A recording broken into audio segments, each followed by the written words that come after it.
Hi, welcome to the Outfit Analyst. Oh, so fake.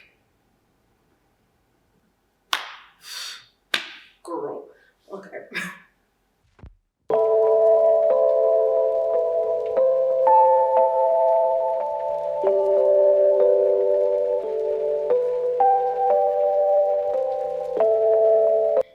Hi, welcome to the Outfit Analyst. My name is Nick, and this is the first time I'm on my own channel. My other videos are of my styling process, and all of those outfits are on my Instagram, the same name, the Outfit Analyst.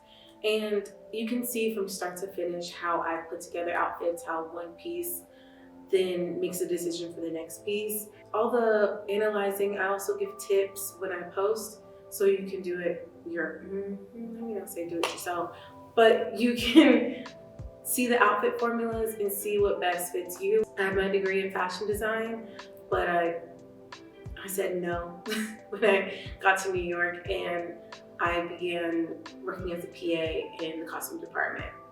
So all of the knowledge I have on analyzing personalities and clothing, I got from the ground up pretty much, and always keeping my ear to the ground or really just anywhere I was listening to anybody that I could whenever they were just talking about characters. That's also where I got all of my brand knowledge from, and there's so many more brands that I don't know about, but I definitely got into my contemporary, bridge, better designer kick when I started to learn more about costumes.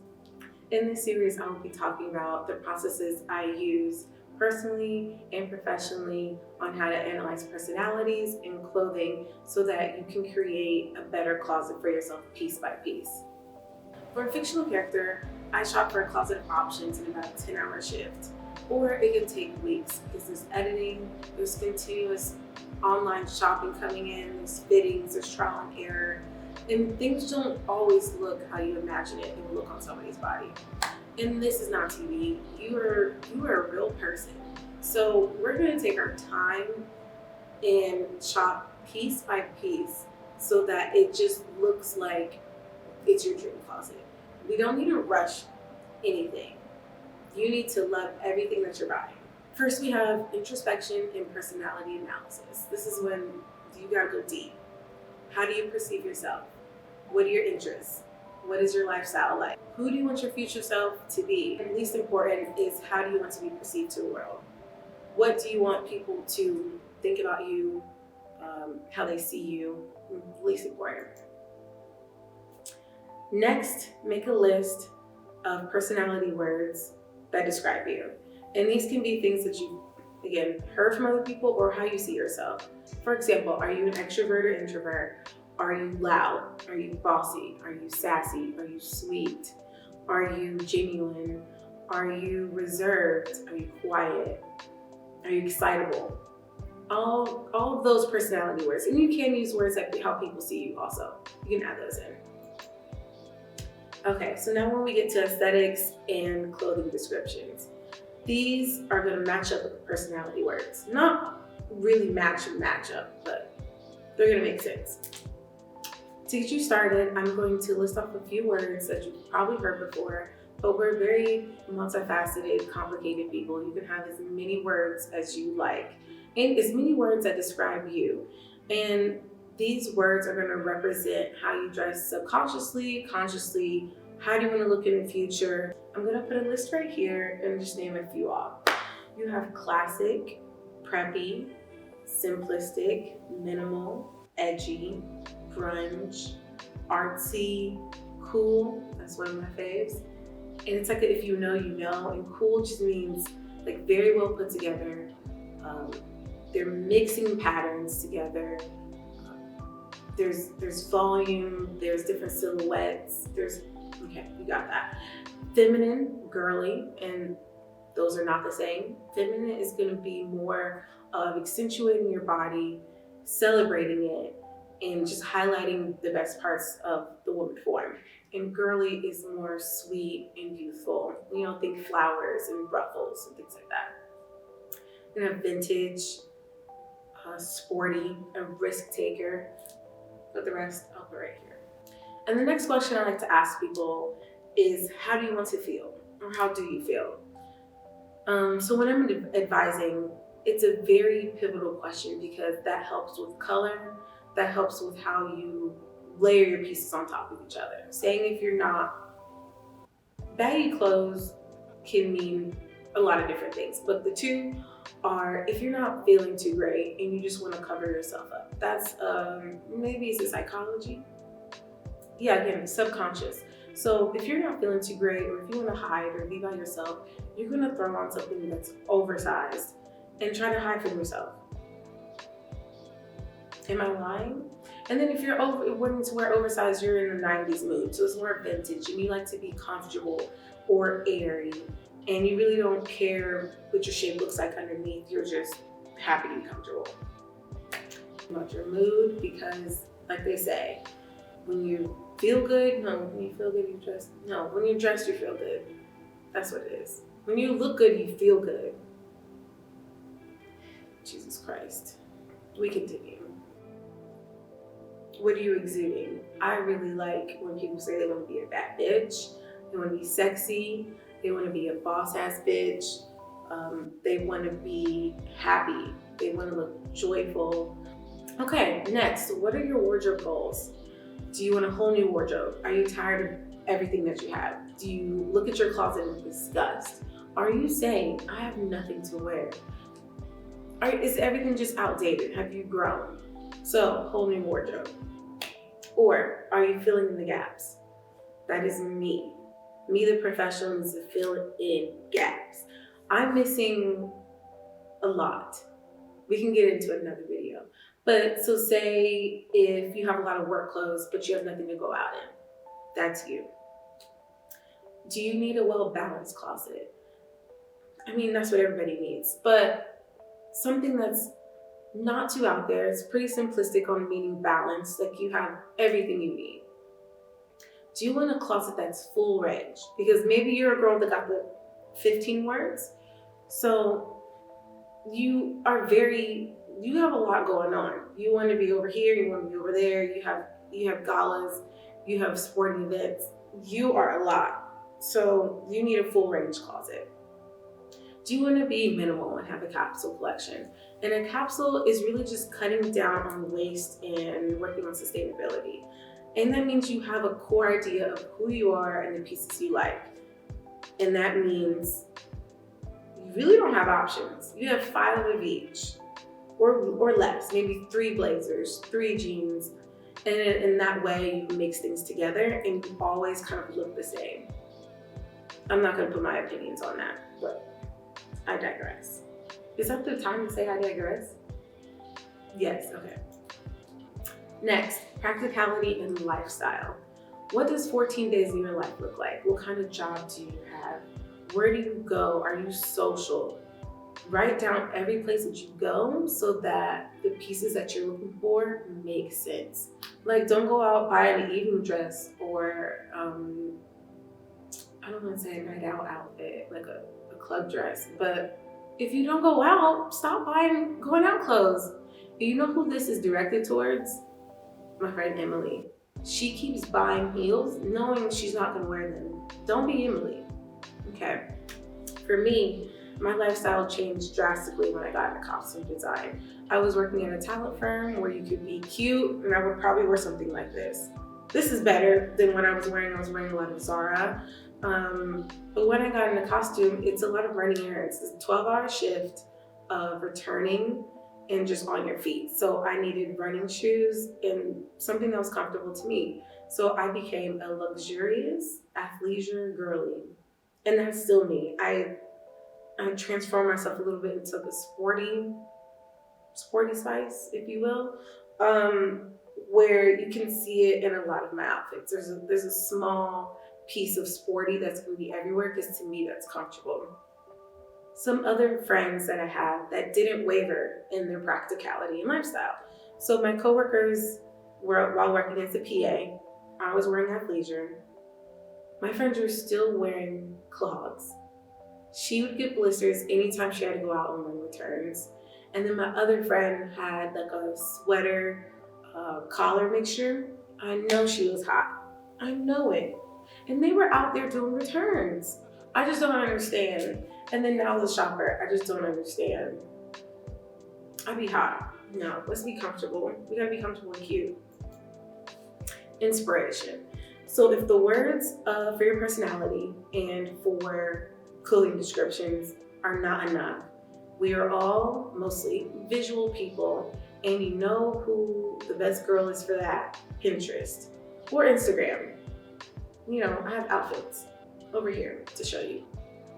So I would type in sleek outfits, and anything that is catching your eye and that you're just naturally drawn to or excited to try, I would put that in a folder. It's a whole mood board. Put that in a mood board, organize it, and say this is your future self. Look at the silhouettes, look at the colors that I use and all the details, and you'll start to see it. So then when you go out shopping, your eyes you're gonna have tunnel vision. You're gonna know what you're looking for. Values that matter to you. Do you care about environment and fast fashion? Sustainability is really, primal? Very important. We're not trying to die, okay? So let's shop better. And when we do that, the quality is better. You're holding onto your pieces longer. You're not throwing it away. You're not donating it. You're keeping it for a very long time. But that depends on your budget. Do you just need a quick fix? Do you need to look good right now? Do you need to dress tomorrow? Fast fashion is then for you. Quality and investing. This is where my passion is, because this is all that we should be doing. When products are made well, you can really tell, like the fabrication, how things are fitting. Fit. And because when you buy nicer clothes, you're not washing them as much and you're dry cleaning them. You're wearing them maybe 3 times before you wash it. And that's real. You shouldn't be really throwing your stuff into the washer. That's something that's nice when you just wore it for 4 hours. It should only smell like your pheromones. Come on. Okay, the other part of quality in investing are statement pieces and staples. That's leather jackets, that's black boots. There's so many staples, why can't I get it? A lot of accessories are staple items too. Earrings. I have another passion, and that is jewelry investing. That's gonna be a whole nother video. But when you have one-of-a-kind pieces, they end up being timeless. That means that you can pass down or just resell in the real world. What was I saying? Yeah, and fit matters, and so do tailors.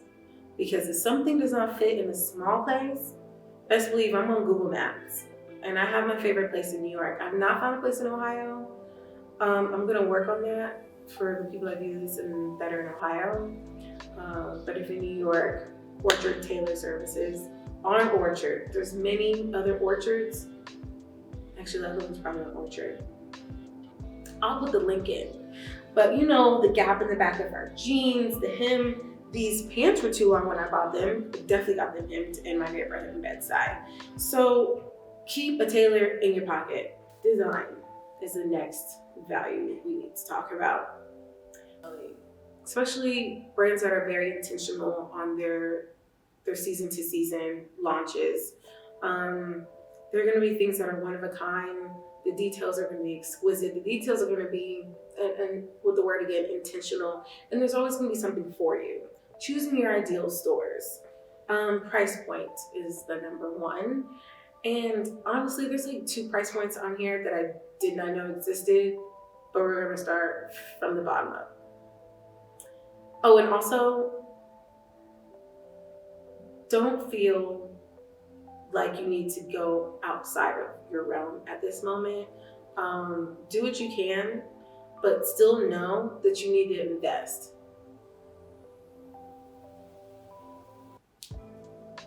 Come on, guys. Why are we here?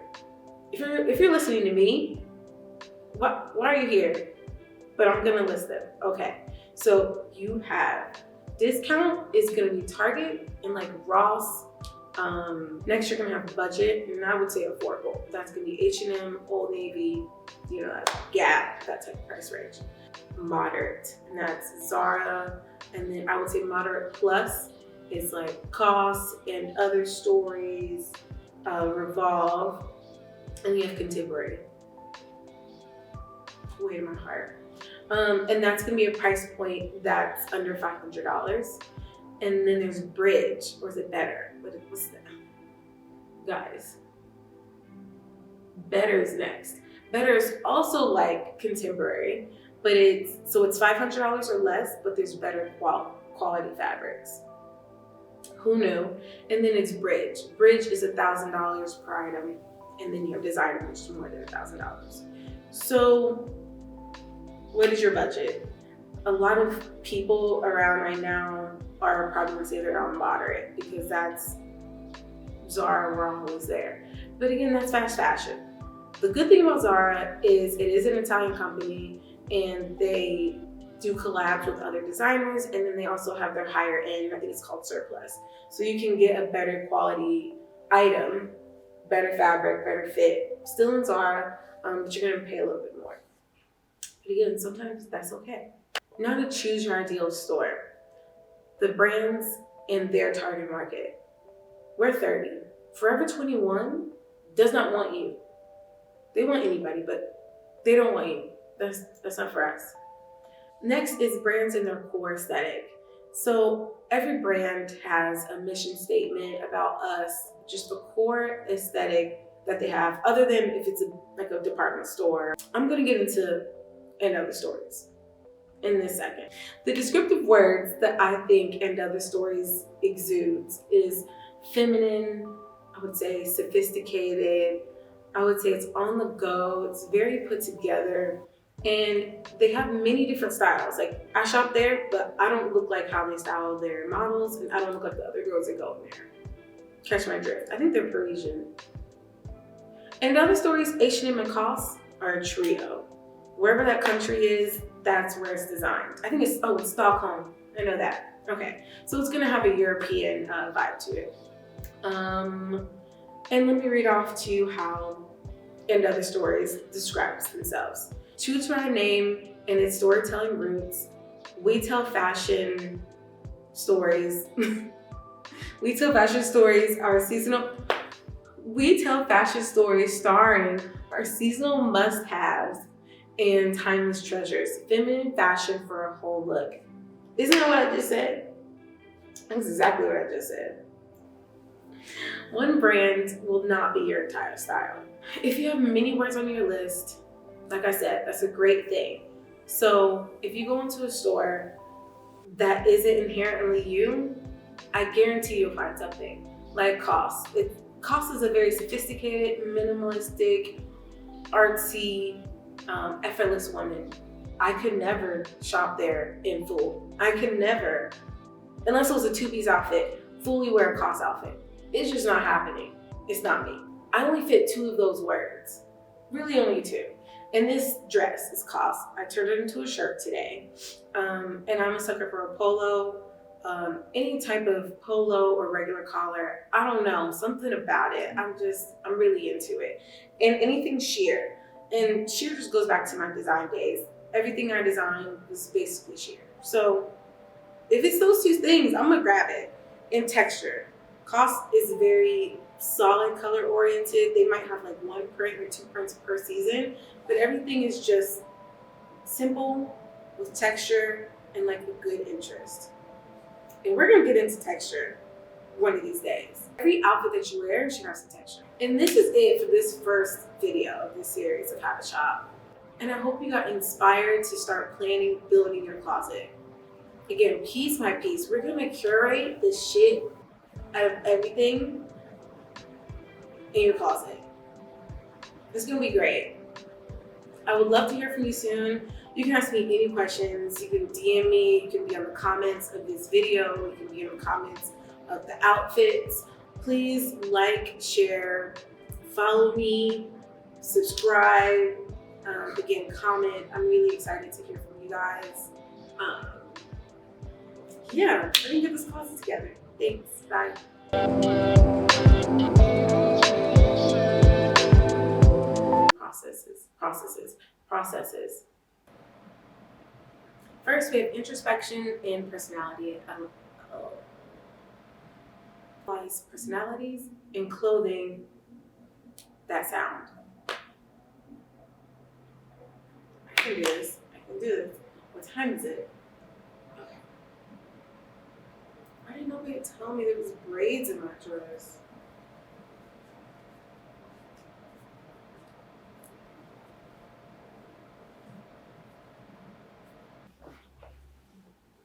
Cameras really be cutting you off. Oh my God, I'm at the end. What time is it? Okay.